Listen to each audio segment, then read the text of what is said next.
coming through at this point. Top intel sources revealing to CNN News 18 that after Nijjar's murder fallout, Government of India has assured all help to Canadian counterparts by NSA and other officials. After that, it was decided to send a team of senior intelligence bureau officials to Canada to see what all Canadians have against Bharat on Nijjar. But after continuous requests from all ends, the Canadians have refused media, even visas to the teams that we are sending. The government has said that they should actually allow the teams to come and show all that they have, but despite multiple requests coming in from the Bharatiya Sarkar, they have not accepted the request at all.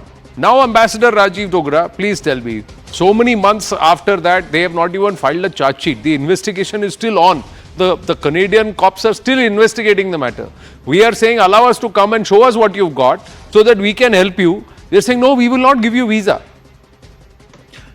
Well, the simple thing here, and to extend the argument, the line of argument taken by Sushant further, is that Canadians are not interested in completing this investigation, as their own newspapers have reported. In fact, one of them has said that at the highest level, the investigation was vitiated, because the moment Trudeau finds that there is some conclusion to the Royal Mounted Police's investigation, then his Khalistani supporters would withdraw their support.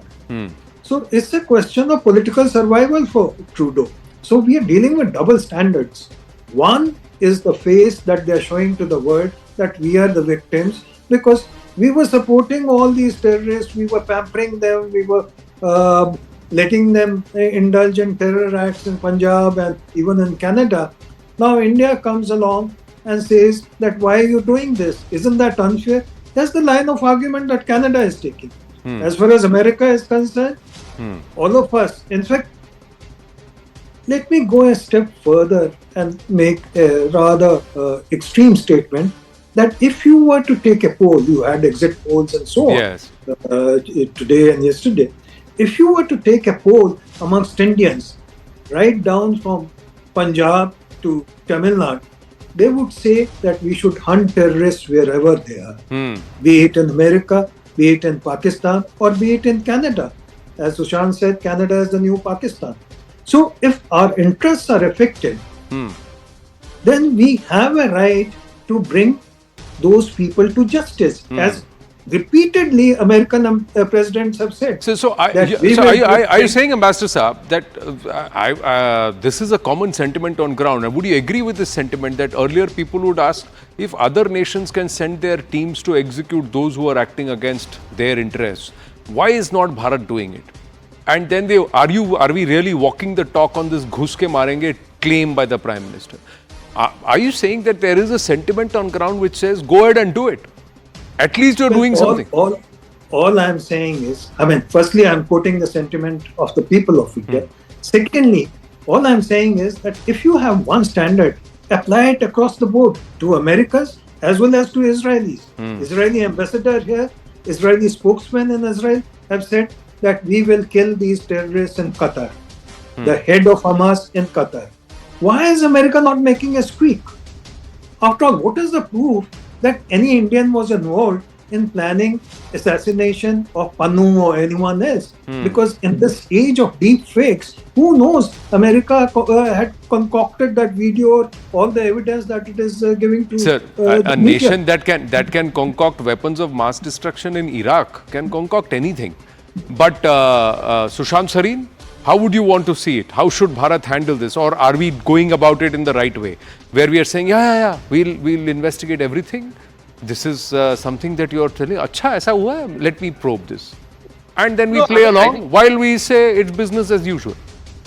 No, I think what we will do is that we will investigate at our own level. And what we will investigate is what the Foreign Office has said, what the MEA has said.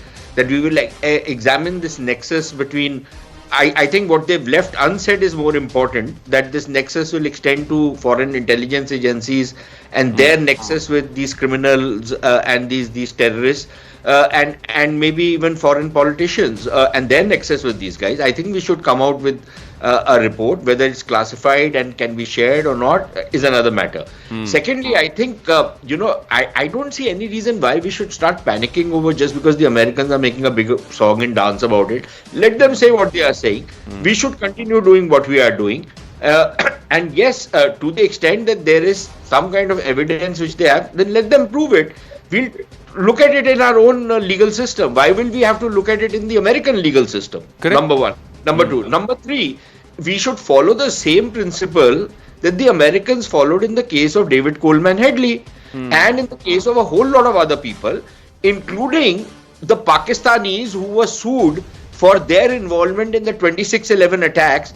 And the Americans gave a free chit despite having known that the ISI officers were involved in the 26/11 attacks, planning and execution. The American system allowed the Pakistanis to get away scot-free, and that is what, in fact, somebody's informed me this today on Twitter, and that is what, and his information comes from the director of intelligence in the United States. Okay, I think the former CIA director or somebody.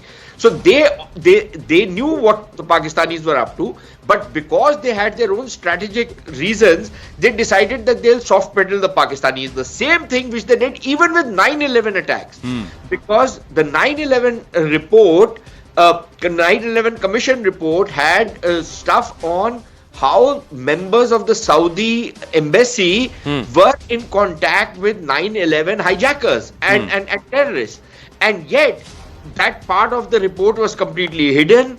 The Saudis were allowed, the entire Bin Laden family was allowed to fly away. So, when the Americans give us this spiel about rule of law and how there are suggestions which say that why did America jump to try and officiate, mediate, etc. when the Manipur issue flared up? Yeah. So should we scour the northeastern parts of our country and see whether or not there are and thereabouts around those areas if there are American assets there? If you allow me, so let's pay it back to them in equal coin. That's another sentiment that's coming across. Two sentiments. One is that if other nations can avenge, why shouldn't we, and bring people to account on foreign soil or otherwise? However, let us just do it. And if that means it's adding to the stature of Bharat, go ahead. The second thing is, if there are foreign assets on our soil and we are aware of it, let's expose them and call their bluff all this while. We've looked the other way. Let's not look the other way anymore. Sushantji, Rajiv Dograji, I have to move on. Limited time here on the broadcast. So we'll continue this conversation post the 3rd of December, sir, because come Saturday and Sunday, the focus is going to be on the 5 state polls.